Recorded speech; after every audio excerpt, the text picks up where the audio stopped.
Have you ever felt deeply desired one moment and completely invisible the next? Like you were the center of someone's universe at night, but by morning, it's as if you vanished from their world. That confusion, that emotional roller coaster, it isn't love, it's a setup. Behind that charm, that confident smile, lies something much darker than you might expect. Today, we're uncovering the truth.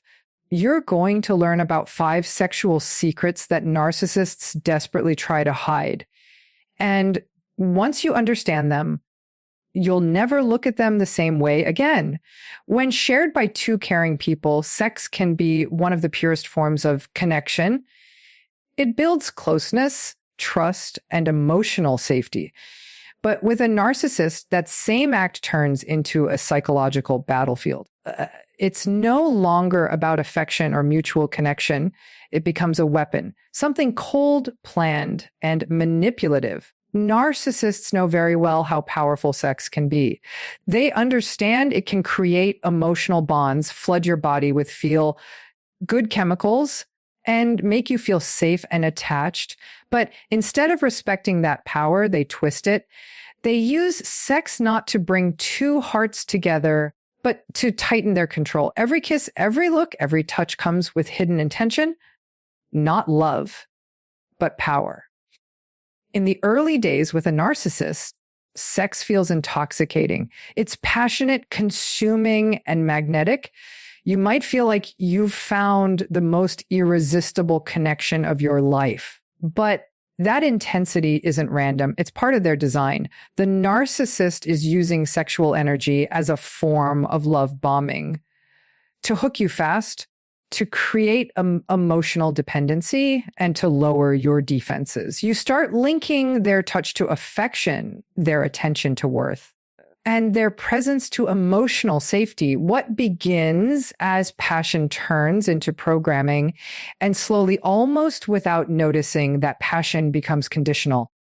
Sex turns into a form of reward or punishment. It's offered when you comply and withheld when you don't.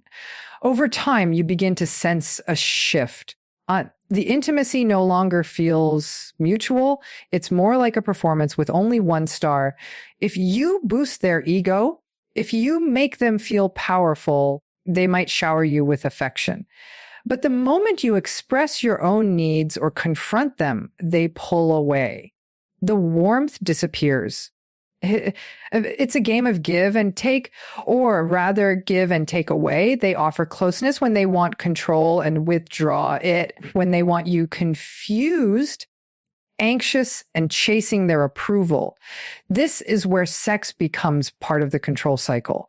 Narcissists often use physical intimacy to manipulate your emotions. After an argument, they might initiate sex, not from guilt or care, but to reset the emotional dynamic and regain dominance.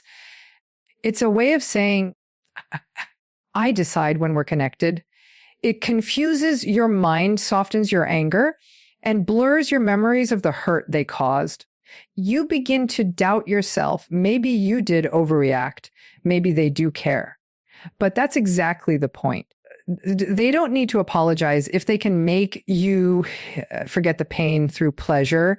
That's how they keep you trapped in emotional confusion. Even more damaging is how they use absence as a weapon. Suddenly, they turn distant. They stop touching you. They withdraw affection without explanation, leaving you to wonder what you did wrong. Then, right when you start to detach, they come back with full intensity, passionate, attentive, irresistible. That push and pull keeps you addicted, always trying to get back the version of them that made you feel alive in the beginning. But that version was never real. It was a mask, a strategy, a carefully rehearsed performance. The emotional high they gave you at first wasn't genuine connection. It was bait. This entire pattern leaves deep scars. It conditions you to link love with pain, passion with fear, and intimacy with anxiety. That's the hidden power of a narcissist's sexual manipulation. It's never about the act itself.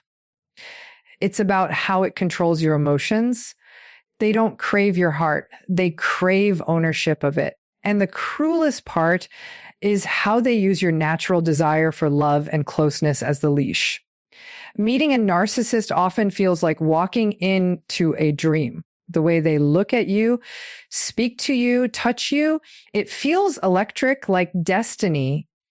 But that's because it's too perfect to be true. Narcissists are masters of illusion, and their most powerful trick is love bombing. They overwhelm you with attention, flattery, and passion to make you emotionally dependent. It's not real connection, it's calculated control. Beneath the charm, there's no emotional depth, only strategy. During that early stage, they mirror you. They reflect your values, your dreams, your beliefs. So it feels like you've finally met someone who truly gets you.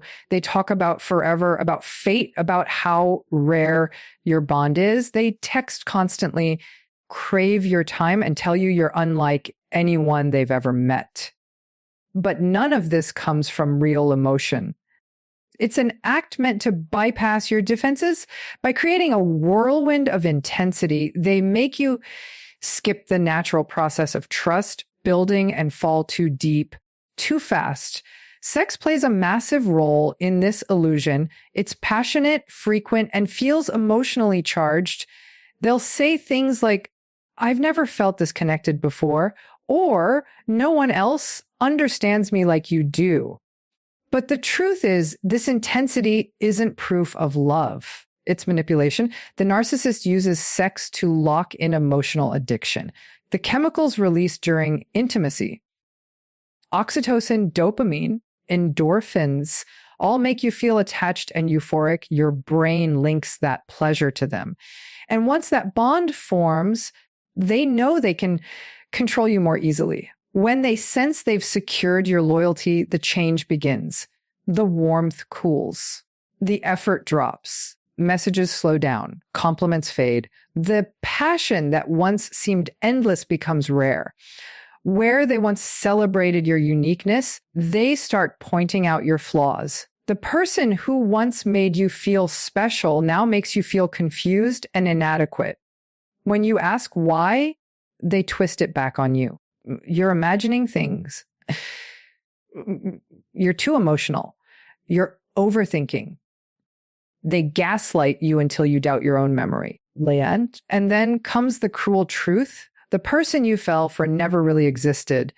The intense connection you believed in wasn't love. It was a calculated trap. The love bombing phase wasn't an expression of devotion.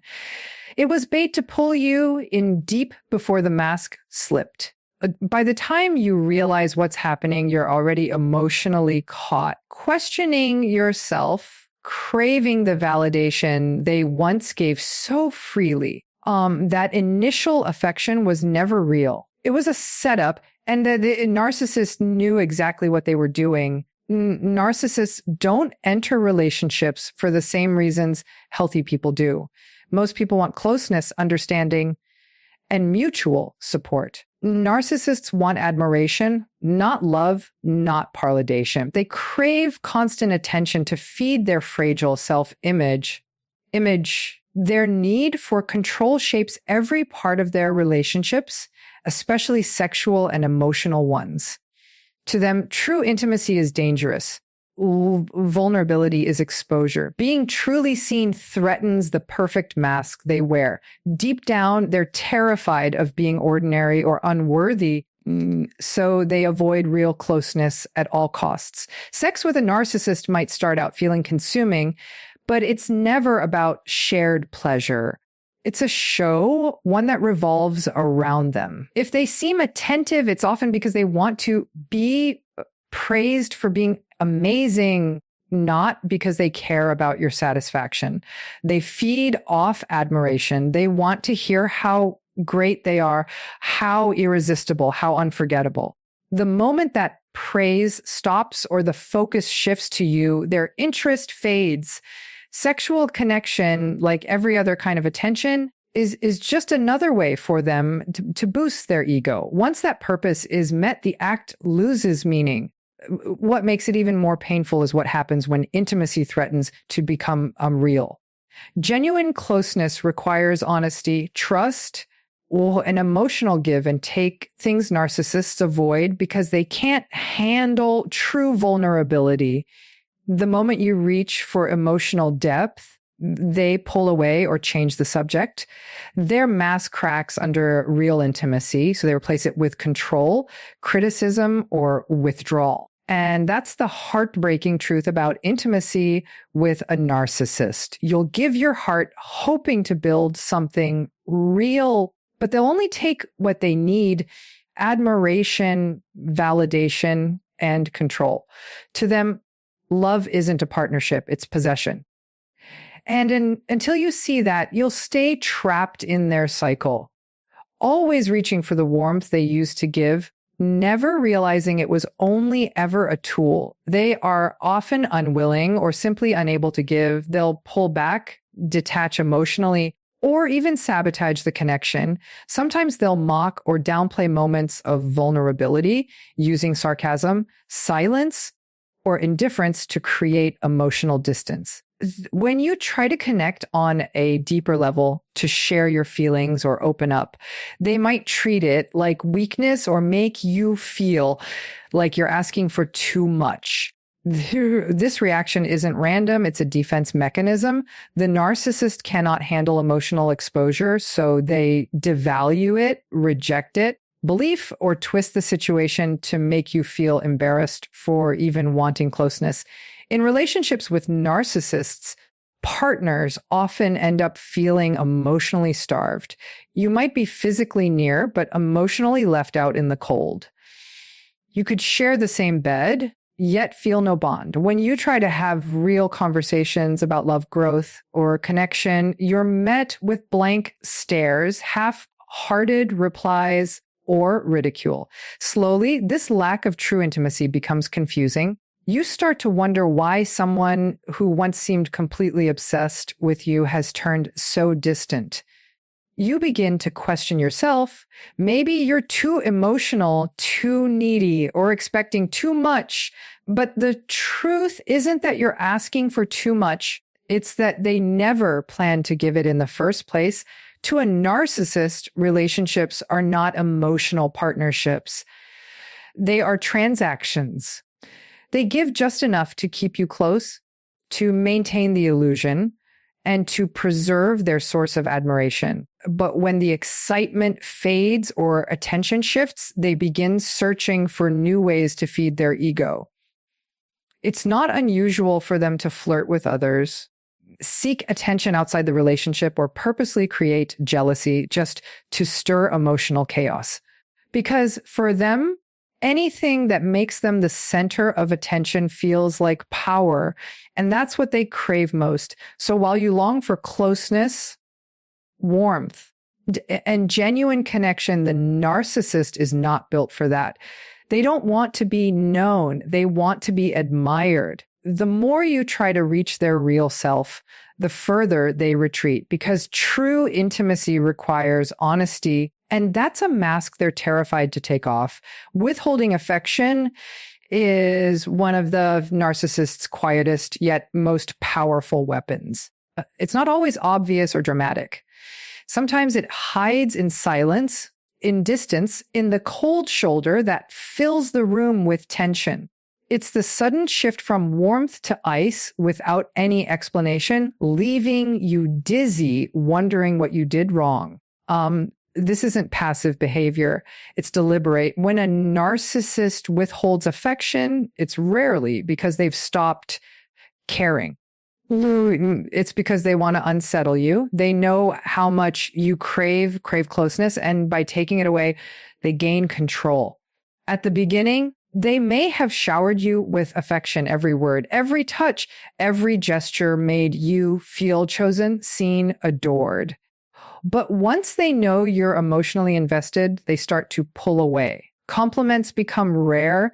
Intimacy feels forced, and sometimes it disappears altogether. You might notice they stop initiating contact, avoid your eyes, or act distracted when you try to get close. When you ask what's wrong, they shrug it off with excuses. They're tired, stressed, or not in the mood. But over time, a pattern appears. Affection returns only when you meet their expectations. This cycle builds anxiety and dependency. One day you feel loved, the next invisible. You start linking their affection to your behavior. You replay conversations, analyze every word, every gesture, wondering what pushed them away. You might even apologize for things you didn't do just to earn back the warmth. That's exactly how they want it. You start walking on eggshells, trying harder and harder to win back what once came so easily. It gives them power and keeps you chasing. Sexual intimacy becomes another tool of control. They might use it to pull you back when they sense you slipping away or to remind you of their influence. But when they want to punish you or prove dominance, they withdraw it completely. Suddenly, they're too tired, too busy, or uninterested. They know that denying touch can wound just as deeply as harsh words. They turn their body into a weapon, something to withhold, to manipulate, to make you question your worth. What makes this even more painful is their refusal to acknowledge it. They act as if nothing's changed. When you bring it up, they call you needy or insecure. This gaslighting leaves you doubting your own perception. You start to wonder if maybe you are being unreasonable, if maybe your need for connection is too much. Eventually, you learn to silence your needs just to avoid conflict. And that silence gives them full control. They dictate when closeness happens, when affection returns, when peace exists. After a while, the relationship feels empty. You exist in a kind of emotional winter, always trying to stay warm from memories that have long gone cold. The same person who once made you feel seen now makes you feel invisible. Yet you hold on, hoping the warmth will come back. The quiet withdrawal of affection becomes a form of control so subtle, so slow that by the time you realize what's happening, you're already trapped in a pattern designed to keep you uncertain and emotionally dependent.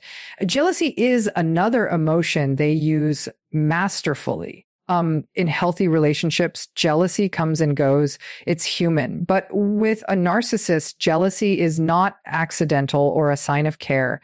It's strategic. They intentionally create situations that make you feel insecure, undesirable, or replaceable. They do it to keep you anxious, striving, and always reaching for their approval. Because when you're doubting yourself, you're not questioning them. And when you're desperate for their attention, they know they have control. At first, they might make you feel like the only person who matters. But soon, you notice small shifts. They bring up an ex more than once. They talk about a friend from work in a way that makes you uncomfortable. They might even flirt in front of you or compliment someone else's looks or charm while you stand there. It feels intentional because it is. Narcissists love watching the effect. Your unease, your hurt, your jealousy. It proves you care. It feeds their ego. When you confront them, they play innocent. They'll tell you that you're imagining things, that you're being dramatic or overly sensitive. They might laugh, roll their eyes, or act offended that you'd even question them. This is gaslighting in action. You feel something's wrong, but they convince you otherwise. You start wondering if maybe it is all in your head. Maybe you're overreacting. Maybe you're the jealous one. As your confidence starts to fade, their behavior escalates. They create more opportunities for jealousy, small comments, lingering glances, suggestive stories about people who find them attractive. It's always subtle enough to deny, but obvious enough to hurt. And when you finally react, they turn it back on you. Why are you so jealous? Don't you trust me? You're imagining things again. Your pain becomes proof of your instability. And instead of holding them accountable, you end up apologizing for feeling hurt. That's the trap. You begin to feel ashamed for your emotions. You start walking on emotional tiptoes, trying to be calm, cool, and agreeable just to avoid conflict. You want to seem confident, not clingy. Belief, you want to show that you trust them even when your instincts scream otherwise. Meanwhile, they grow bolder. They know you won't leave. They know you'll keep trying to win their approval. This isn't about attraction to someone else. It's about power over you. The narcissist doesn't necessarily want that other person. What they want is to make you feel replaceable, to remind you that they could leave at any time. That fear keeps you on edge, keeps you chasing the version of them that once made you feel secure. So when they give you a crumb of attention or affection, it feels like a victory, like you've earned it. That cycle where you're starving for connection and they hold the key is what keeps you trapped. Belief, you start losing yourself, molding your behavior to their moods, comparing yourself to others, and constantly wondering what you did wrong. You feel anxious in their presence, but even more anxious without them. It's like emotional gravity. You keep getting pulled back no matter how much it hurts. And that's the cruelest part. Narcissists don't just control you with grand gestures or manipulation. They do it through subtle emotional conditioning, through silence, through jealousy, through the careful withdrawal of love. You end up loving someone who makes you feel small, invisible, and desperate for approval. But that isn't love. It's dependency built on control, confusion, and fear.